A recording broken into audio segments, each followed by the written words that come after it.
Back with another video, guys, and this time we're going to be welding in the rear subframe brackets as well as the viscous coupler mount bracket that is welded on the inside of the car, and then it bolts to that inside bracket from the bottom of the car. So I'm going to be going over that whole process and the parts you need to buy, as well as the ones you can get new from Volvo and the ones that you can either fabricate yourself or buy from my company Helmut's Performance LLC, such as the rear subframe brackets. So let's get into it. So as I stated in earlier videos, the brackets that actually weld to the frame rail to mount the rear subframe, you can actually no longer buy new from Volvo. So you either have to fabricate your own, or I designed a set that I'm selling through my company Helmut's Performance LLC, and we're going to be showing that whole welding process and bending process and whatnot. But the main brackets I want to talk about are these ones, because these are ones you can still buy from Volvo. So we have this bracket right here, which is part number 9474165, and this actually welds under the car to, well, it doesn't weld under the car, it bolts under the car like this. And you can see there's already a bolt hole for the exhaust, an exhaust bracket that is already there. So what you can do is you can bolt this bracket up using that hole that's already there, and then once that's in place, you can actually go out and drill out the rest of these holes. Right, there's a bunch of holes right here, and there's also holes right here. And you can see that the threads right there are actually where the gas tank straps mount. So basically, we're gonna go ahead and put that one bolt in, and we're gonna drill out all those holes there. And then there's also another bracket. This is bracket 9152568, and this actually welds on the inside of the car. So I'm gonna lower the car real quick and I'll show you guys this bracket. All right, so this bracket actually goes right here. And you can see it's actually, you can see these indents where it actually lines in. You can see this is that one hole that I just showed you in the previous clip that mount below bolts into. And then you can see we got these threaded square nuts right here. And those are where we're gonna drill those holes underneath and bolt that other bracket into. And then this bracket needs to get welded to the chassis right here. So I'm gonna put down a bunch of tarps and cloth and everything, so this doesn't get, so I don't get sparks all over my leather and whatnot, and wires. And then we can go ahead and get that bottom piece bolted up, get these holes drilled, get that bolted up, and then we can weld this into place, and we'll know everything's perfectly where it should be. So this is the bolt hole that's here on the front wheel drive models. And again, this is where one of the exhaust hanger bolts up to. So you can see the holes. We got to drill out a hole here. We got to drill out a hole here. We got to drill out a hole here and drill out a hole here. And then bolts are going to go through that into those square nuts in that bracket that we weld inside.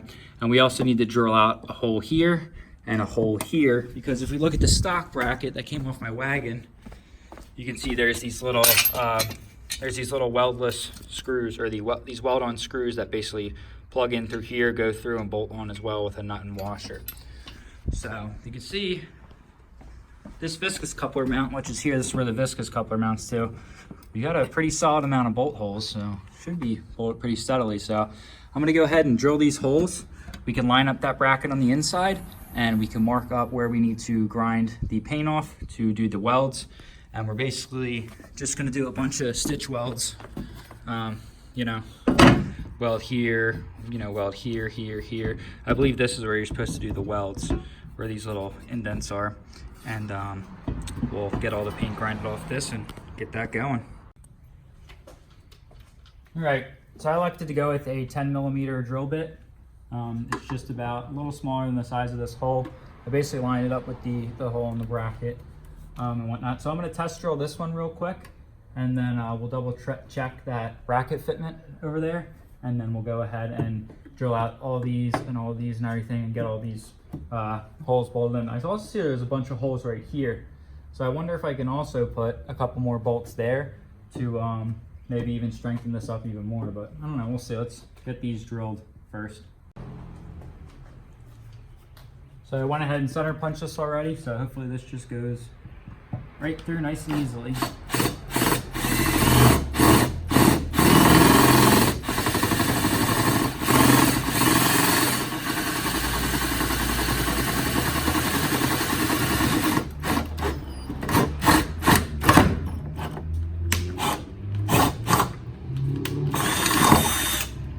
All right, so let's put that bracket in and see how well that lines up. So I put a bolt through that hole I just drilled, and you can see it lines up perfectly now with this bracket on the inside. And basically we're going to go ahead now and drill all the rest of those holes, and this should be mounted in the absolute perfect location. So let's go ahead and get that done. We got 1, 2, 3 more to go. So let's get those done real quick and get this fully bolted in, and then we can mark where we're going to weld it, and then we'll grind down the paint on the bracket and the body. On a side note, when installing this bracket, I highly suggest you run a tap through these holes, because Volvo painted this entire bracket and basically paint got in the holes. And since these are kind of on an angle, it's very easy to cross thread those bolts. I almost started cross threading one of them, so I decided to run a tap through them all, and they all bolt up very nicely. And obviously I'm going to buy new Volvo bolts, and the new Volvo bolts come with the red Loctite RD on them. Those are the old ones I'm using for mock-up, so just a quick tip. All right, so I got all the bolts in, and yeah, things look pretty good. I think these ones might have gotten cross-threaded a little bit, so I got to clean those up, but we can go ahead and start cleaning off this area to weld in this bracket and put some welds down here as well. So I broke out my Dremel and basically sanded down all these different areas where I'm going to put welds. And we got a bunch of places that welds are going to go, so this thing should be very steady. All right, so I got the bracket all ground down. You can see it ground down here, here, here, here, here, here, here, over here, here, here, and here. So we're going to go ahead and weld all those. Might put some welds here too, and in some other spots that are flat. Yeah, I've probably put one right here, might as well. And then, yeah, we'll bolt this back down and tarp this all off and get it welded up. Got everything all tarped off. Just got the seats tarped off, back seats, the doors. I mean, I can't see the sparks really setting any of this on fire, but we have fire extinguishers nearby. I think this will be okay. I really don't think the sparks are gonna ignite any of this, so I guess we'll give it a try and see what happens. Stacking dimes, baby. Ooh, look at those welds. Oh, baby. Yeah, definitely not my best work, but I mean, it's in there. Ooh, some of these, yikes. But I mean, it's solid. It's definitely in there. I mean, I took all the bolts out. We'll do some prying. It's not going anywhere there. Not going anywhere there. Not going anywhere there. I mean, it's in there. It's not my best work. It's not my prettiest work, but I am no welder, and I've really only welded a couple times, and I mean, it's functional, but it's definitely not the best. So we're gonna get this whole area wire brushed. We'll get this whole thing painted with Pour 15. And I also took the bolts out, so, you know, it's not bolted in, so it is the welds that was just holding those pries. So that's good. I'm gonna bolt the bracket back up, make sure everything fits, and like I said, get it painted all up and stop any rust. Yeah, so down here you can see some of the penetration. So, I mean, at least our welds were penetrating and should be pretty solid, but they're just not pretty. Got it all bolted back up. This is the old hardware that I stole off the wagon, my parts wagon. I actually ordered all new bolts here and all of the new bolts and nuts and washers for this. So I'll replace all that with new hardware soon when it comes in from Volvo. And then, yeah, think about maybe drilling out these holes and welding in some square nuts or something, or just doing nuts and bolts, since apparently I can't weld, and have some extra reinforcement here, because I mean, why not? If we're gonna be making so much torque, I don't see why we shouldn't reinforce that area. And then we got the gas tank straps bolted up to here, and then maybe we can also put another bolt here and here and here and here, but maybe not go that crazy, but maybe these 8. I don't know, don't think about it. The Pour 15 dried, basically paint the whole bracket, all the welds and everything, so shouldn't have any rust up in here. And yeah, I mean, it's should be good. So I'm also working on rebuilding these 960 Mark I axles. And you can still buy this CV new from Volvo. So I got 2 of these on order. And the boots you can't get new from Volvo, but Beck Arnley does make a kit. This 103-2458. This is for the Mark II models, but the boots are the same. So you can use them on this. I just verified it on the other axle I took apart. But yeah, these are really easy to take apart. Basically, you pop off the cup here. There's a circlip that you take off, and then you just hammer out the axle from the CV, slide off the boot, and then slide this boot all the way up and off. So I'm gonna re-grease this. I'm not gonna rebuild this side because there's no parts to rebuild that, but I will replace this CV and obviously both of the boots. So I've been working on that. I'm not gonna show the whole process, just a short little clip, but you know, here's the CV that I popped out. So these you can still get new, and then I hit it with some 415, and then we also got to transfer over the ABS speed ring, so I'll do that when all this is dried and reboot it. So I got another order of my brackets in. Did a whole bunch of revisions on these. They're just so pretty inexpensive to produce, so it wasn't that big of a deal. Find a bunch of different sets, but here you got 2.5 millimeters. These ones are really thick. They're hard to bend, and I really don't think that kind of thickness is needed.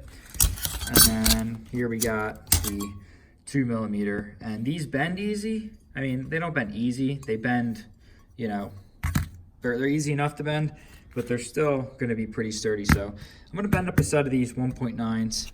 I guess I'll maybe try and give these a bend, but I mean, these are just too hard to bend on a vise or whatnot. But I'll get some of these bent up, and I'll show you guys how I do them.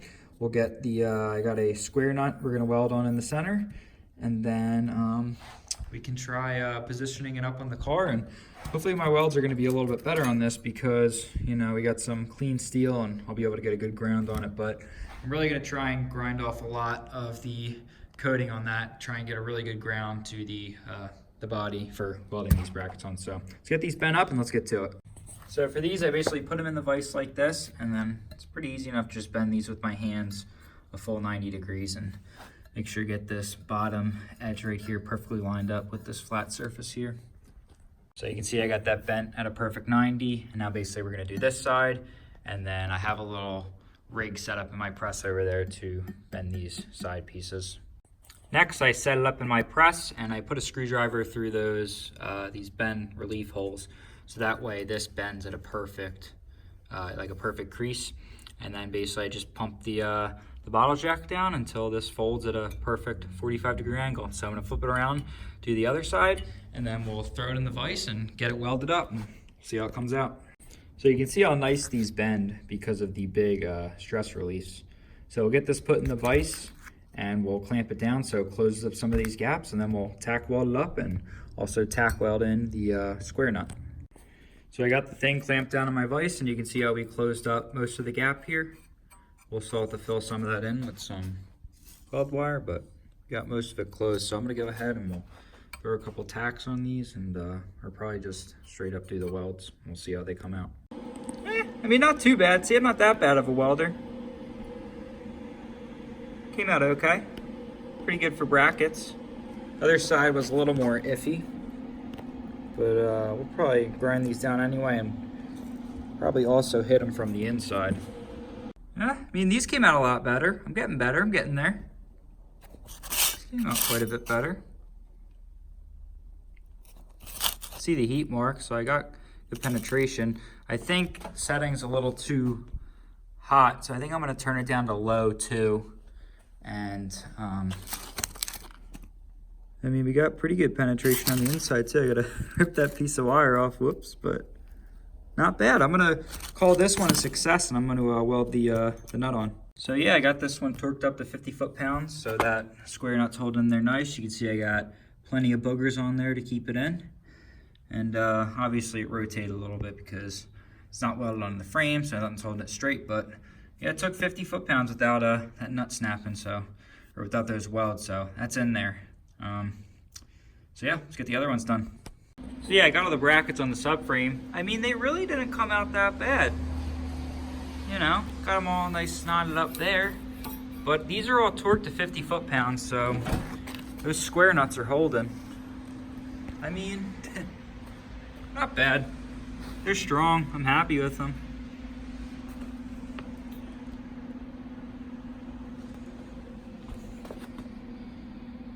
This one came out but I mean, we got good heat marks, penetration and everything. But I was just test fitting the subframe. I don't think I'm gonna use my little jig I made here because it just seems so much easier to bolt the brackets to the subframe, line up this center bolt, which goes right here, obviously grind all this down, and then just tack those brackets, undo the bolts, take them off, and then fully weld them. But one thing I noticed is here, this area needs to be cut out because it hits it hits right here. So I'm gonna have to cut that out and try and test fit this back up. So I got it all mocked up. It's just hanging by these center bolts, but I mean, this bracket lines up great. This one, there's a gap here because, let's see if we can get a look at this. You can see this right there. We gotta grind out that area a little bit so that bracket can actually seat all the way up. But it looks freaking awesome. And this side, we got a little bit of a gap here. I gotta figure that out. And we got a gap here again because of that other side. So we're gonna keep working on it. I think this is the best way to put the brackets on instead of using that jig, because this way you know you're getting the exact fitment for the subframe. But yeah, looks pretty awesome. I'm gonna keep playing around with this. You can see that's where we had to cut those and bend it up so the subframe can go up into this little tower area. So gonna keep cleaning things up and hopefully get these things ready to weld soon. So here's the area we need to clean up.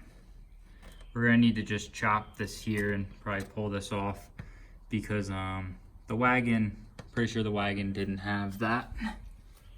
You can see same on this side. So we're gonna have to go and cut that out. It's really probably nothing structural. This thing is all welded up here and bolted in down here, and I mean, it's not gonna matter if we remove that. Got it all ground down, cut down, so we're gonna retest this bracket. Hopefully it fits a lot better. So I got pretty much everything in place. Got this bracket, I got this bracket nice and in place, and I got all the metal ground down. Same on this side. We'll have to play with this a little bit more. But yeah, I think we're gonna go ahead and try tacking this thing. So yeah, I mean, the rear brackets came out half decent. Yeah. They're solid. Let's see. This was average. I mean, they're solid welds though. It's chipping off really.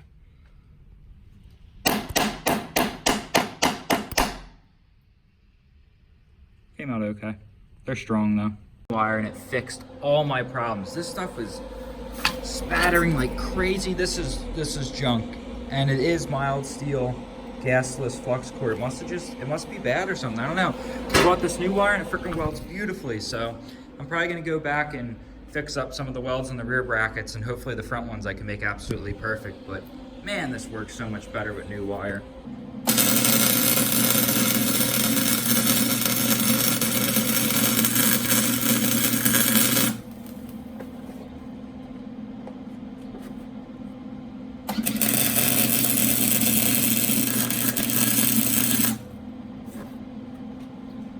Quite a bit better. I switched wires and and you can see it welds a lot cleaner versus this. So pretty happy with how these came out. It looks pretty good. So we got these all welded on. I'm gonna clean them up a little bit and retest fit the subframe. So now that there's no struts that attach to the body, there's these blanking plates you actually put on where the old strut mount used to go for the front wheel drive stuff. So I got those on both sides. Gonna button all this stuff back up, and probably gonna be the end of this video. Probably just gonna pour 15 the brackets and the whole frame rail and everything, get that all cleaned up, and then we can officially start putting the rear subframe together. Well, subframe is bolted in, and I mean, it is not going anywhere. That thing is in there. So we got bolt, bolt, bolt, bolt. I got new OEM bolts. I'm not gonna be using these zinc plated because the OEM ones have some red thread locker on them, but it's in there. And I also got all new bolts on this. and I got the bolts in here. So we're completely done, like subframe and welding and mount point wise. We are ready to put this thing together, put the diff back together, and hopefully get this thing in there permanently pretty soon. And we're still waiting to rebuild the torque tube. Got new bearings and bushings for the torque tube. So got all this stuff painted up, got the viscous coupler all painted up. So we're gonna be chugging along here really fast, really soon, because this was a big job, really big job, but it's done. And also, obviously, we got this bracket. It's all done and thread locked and painted and pretty. So, gonna pull the subframe back off, paint this whole area, and call it good. Got some pour 15 on all the exposed metal bits. Also painted some of this. And yeah, just gonna put one, maybe two light coats on here, and should be ready to rock. And then we can really get this thing going. I have so many parts over here. I have boxes and boxes of parts. It doesn't look like a lot, but there's a lot of stuff over here. I got a ton of stuff over there. Like, I have pretty much everything we need to bang this thing out. Like, I got a lot of parts. Just everything just waiting to go together. There's like a couple small pieces I'm missing from Volvo that are like holding up the whole process. But hopefully we'll get those soon. And yeah, I think this is gonna come together real fast in the next month, which I'm excited about.